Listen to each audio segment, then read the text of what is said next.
let's go over it. Okay, so inside of here, we're talking specifically for this question about what motor number 2. Okay, motor number 2. There's motor number 2.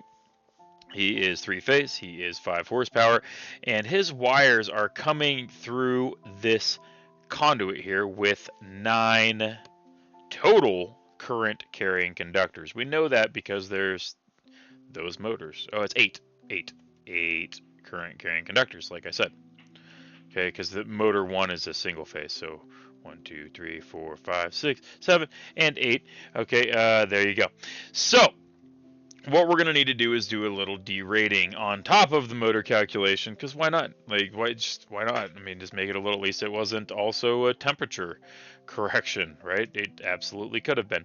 So we're going to look at the common voltage, right? This panel's got to have a consistent voltage, and our most consistent common denominator from the voltage perspective is going to be 230 volts. Okay, and specifically for motor number 2, we are talking 3-phase. So let's go take a look at our charts and find the FLC of this motor.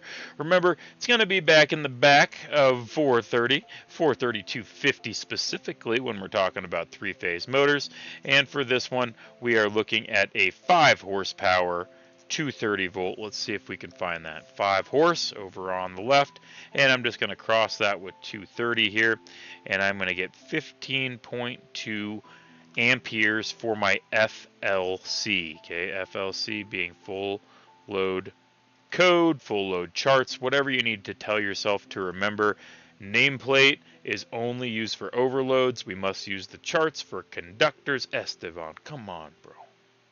That's okay. You're fine. Only going to use that for the conductors and the overcurrent protective device is what we're going to use FLC for, the charts in the back of the book. Okay, so we need 15.2 amps out of the charts, and then as always, we are going to apply that continuous load 1.25 or 125%, because unless it specifically says otherwise, it is continuous load. So let's pop up a little calculatrice here. Let's do a little punching. 15.2 times 1.25 or 125% is 19 amps. Okay, at a base level, we need 19 amps out of this bad boy. Okay, but what we are doing is we're running it through a conduit with 8 conductors total, so we are going to have to do a little derating. Let's take a look at that. 310.15 is going to be our adjustment factors, and what we're looking for inside of 310.15 is going to be table C1 for adjustment factors for more than 3 current carrying conductors. In this case, we have 8, so we are going to be at that 70% deration factor. Now, what we can do with that bit of information is actually just kind of do it in reverse from what we're used to. We can take that 19 and we're just going to divide, okay, divide this time by 0.7. Okay, what that's going to do is going to tell us the ampacity of the conductor that we need to go find in the 90-degree column. Okay, so let's do that. 19 divided by 0.7 equals 27.14, 27 amps. We're going to need to find us a conductor in the 90-degree column that is good for 27 amps. Okay, so let's head over to 310.16, right on the very next page probably in your code book.